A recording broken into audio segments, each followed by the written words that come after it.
கர்த்தர் அதிசயங்களை செய்கிறார் ஊழியங்கள் வழங்கும் ஜீவ வார்த்தை. இந்த நாளுக்காக இயேசப்பாவுக்கு நன்றி செலுத்துவோம். அவர் நல்லவர், பெரியவர்.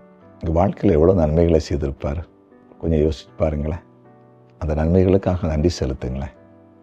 ஒரு பெரிய காரியங்களை செய்வார். நம்ம வாழ்க்கையில் எல்லாமே நம்ம நினைக்கிற மாதிரி நடக்கணும்னு நினைக்கக்கூடாது. ஆண்டவர் நினைக்கிற சில காரியம் வாழ்க்கையில் நடக்கணுங்கிறத நம்ம சிந்திக்கணும். சில வேளையில் நீங்கள் நினைக்கிறதுலாம் நடக்கணும்னு நினச்சிட்டு இருக்கலாம், நடக்காமல் போயிருக்கலாம். இது ஏசப்பட்ட வந்து ஏசப்பா நீங்கள் நினைக்கிறது எங்கள் வாழ்க்கையில் நடக்கட்டும் அப்படின்னு அர்ப்பணிக்கிறோன்னு அர்ப்பணிச்சு பாருங்களேன். சில தடைகள்லாம் உடைந்து தரிக்கும். மேன்மைகளை கர்த்தர் உங்களுக்கு கொண்டு பண்ணுவார். சரியா? விசுவாசிங்க. இந்த ஜீவத்துக்கான வசனம் சங்கீதம் 34:4. நான் கர்த்தரை தேடினேன், அவர் எனக்கு செவி கொடுத்து என்னுடைய எல்லா பயத்திற்கும் என்னை நீங்களாக்கி விட்டார். நான் கர்த்தரை தேடினேன், எல்லா பயத்துக்கும் என்னை நீங்களாக்கி விட்டார்.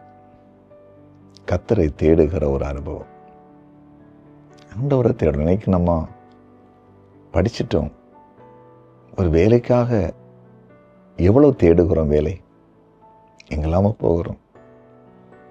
என் வாழ்க்கையில் கூட நான் படித்து முடித்த பிறகு முதலாவது கோயம்புத்தூரில் வேலை பார்த்தேன். அப்புறம் சென்னைக்கு போய் வேலை தேட வேண்டியதாக இருந்தது. ஆரம்பத்தில் என்னுடைய நண்பர்கள் அங்கே இருந்தார்கள். பல இடங்களுக்கு வேலை தேடி சென்றேன். அது அந்த நாட்கள் கடினமாகத்தான் இருந்தது, கஷ்டமாகத்தான் இருந்தது. ஆனாலும் வேலை கிடைத்தது. ஏற்ற காலம் ஆண்டவருடைய ஊழியத்துக்கு பிரித்தெடுத்தார். நான் என்ன சொல்கிறேன்னா, நம்ம ஒரு வேலைக்காக, ஒரு உயர்வுக்காக, இந்த உலகத்து காரியத்துக்காக என்னென்ன தேடுறோம், யாரெல்லாம் போய் பார்க்குறோம், எவ்வளோ நேரத்தை நமக்கு செலவு பண்ணுறோம்.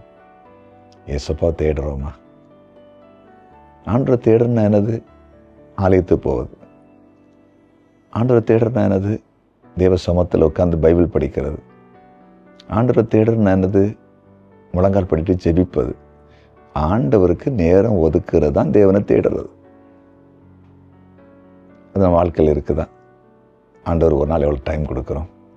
5 நிமிஷம், 10 நிமிஷம், அரை மணி நேரம் கொடுக்குறோம். அப்படி தானே? அப்போ எப்படி நம்ம வாழ்க்கையில் மேன்மை வரும்? எனக்கு அர்ப்பணிங்களேன். நான் இயேசப்பாவை தேடுவேன், இயேசப்பாவுக்கு இடம் கொடுப்பேன்.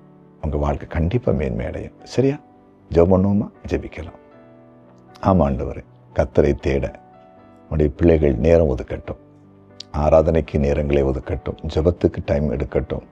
வேதத்தை வாசிக்கட்டும். நல்ல ஆவிக்குரிய சத்தியங்களை கேட்கட்டும். அதற்காக அர்ப்பணிக்கட்டும்.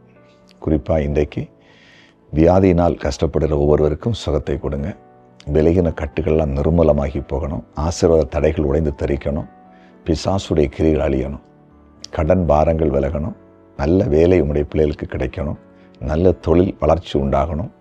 மேன்மைகளை தாரும். கடன் பாரங்கள் இருக்கிறவங்களுக்கு விடுதலை தாரும். பிரிவினைகள் விலகணும். குழந்தை பாக்கியம் கிடைக்கணும். அதே போல் இன்றைக்கு பிறந்தநாளை காண்கிற ஒவ்வொருவரையும் ஆசீர்வதியும். திருமண நாளை காண்கிற குடும்பங்களை ஆசீர்வதியும். கமெண்ட் செக்ஷனில் ஜெப குறிப்பு அனுப்பி இருக்கிற எல்லாருக்கும் அற்புதத்தை செய்யும். இயேசுவின் நாமத்தில் பிதாவே, ஆமென்.